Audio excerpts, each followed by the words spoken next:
ang taas talaga ng expectation natin at pag medyo tinaasan natin ng konting ating expectation sa ating mga politiko, talagang we are bound to be disappointed. Isipin nyo, ang tindi ng issue ng corruption sa flood control, ang issue ng political patronage.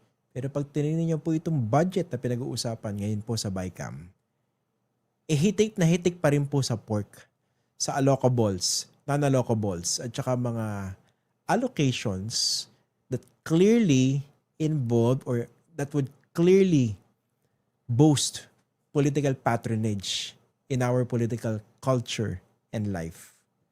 Ilang maifif na yan, di ba? Yung medical assistance to individuals and financially incapacitated patients program. Kakapal naman ang pagmumukha nitong mga kongresista na ito na umepal pa dito sa pondong ito. 51 billion ang pinag-uusapan natin dito. Kakapal ang mukha nitong mga politiko na ito, nitong mga legislators na ito, para isingit na naman yung kanilang mga sarili sa equation para magkakaroon ng utang na loob yung kawawang Pilipino doon sa politiko. But in fact, itong pondong ito, pwede na pong idiretso sa PhilHealth para pataas sa ilalim benepisyo na tatanggap natin sa PhilHealth. Para hindi na po tayo nagmamanikluhod, hindi na po tayo nagmamano dito sa mga politiko na ito. Ang problema, gusto nila, meron tayong utang na loob sa kanila. Kahit galing po sa pondo natin ito. Sa totoo lang. Ayan ito po yung tinatawag nating pillbox episode.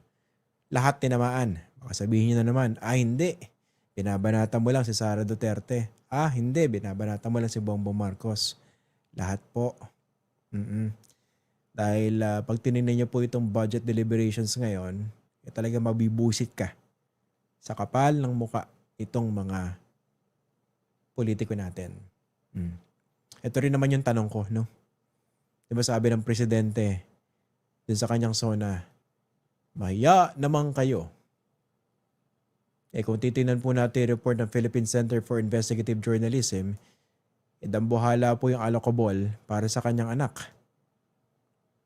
Yung allocable, kailan po ba pinapasok yun? Di ba dun pa lang sa National Expenditure Program?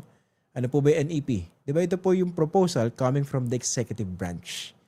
This is the President's budget. Kailan po sinusumite yun? Di ba pagkatapos po ng SONA? So doon sa mensahe ng Pangulo na mahiya naman kayo, mukhang sarili niyang anak, hindi nahiya. Base po doon sa mga datos na lumabas sa pagsusuri ng PCIJ. Grabe. Siguro kung talagang masyado kayong particular sa respeto, mag-demand po kayo sa ating mga leader na irespeto tayo sa pamamagitan ng paggawa ng kanilang trabaho ng maayos. Sa pamamagitan po ng hindi pangungupit o pagnanakaw sa ating pondo. Okay po ba yan? Di ba yun po yung isang malinaw na pagpapakita ng pagrespeto sa atin bilang mamamayang Pilipino. Yung seseryosohin nila yung trabaho nila. Hindi pong kunwari, senador ka, hindi ka tatanga-tanga, hindi ka bobong senador, hindi ka mag-iisip ng kung ano-anong panukala na wala lang, hindi yung magtatanong ka ng pagkatanga-tangang mga tanong sa mga public hearing. Di ba pag inayos mo yung trabaho mo bilang senador, halimbawa, yun yung magandang pagpapakita ng respeto. At yun definitely, you will deserve to be called honorable. Isa pa po. Again, respect is earned. Pero syempre, okay, bigay na po natin yung mga titulo, yung mga honorific dito po sa ilang mga politiko. Kung yan ang gusto ninyo bilang mga taga-suporta nitong mga taong ito. Sana rin po, i-demand po natin sa mga politikong ito na huwag pong bastos. Huwag nagmumura, at least in public. Hindi nagsasabi na kumontak sila ng papatay at pumayag daw yung papatay na patayin yung presidente, yung first lady, yung then speaker of the house. Hindi po ba matinding kabastusan yon? Bakit yun hindi nyo tinatawag na kabastusan? Ang tawag nyo ron, authenticity. Kung ganun po kayo mag-isip, it's high time for you to reevaluate carefully the values that you have.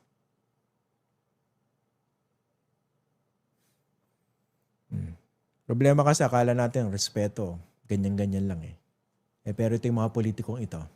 Ayan, yung mga nagsisingit ng kung ano-ano sa national budget, yung nagbubulsa, yung nangungumisyon, yung patuloy na pinapalawig yung patronage sa ating national budget. Sa tingin nyo, nire-respeto tayo nitong mga walang yang ito? Hindi po. Binabastos tayo. Binababoy tayo. Tinatarantado tayo. At tayo naman, pumapayag. Pag nakita po natin sa labas, nagpapapicture pa tayo. Pag nakamayan tayo, nakakalimutan na po natin, ay teka, walang hiya ito, di ba? Mga paulit-ulit na po nasasangkot sa korupsyon. Patuloy pa rin po natin binoboto. Anong tawag sa atin? Tanga.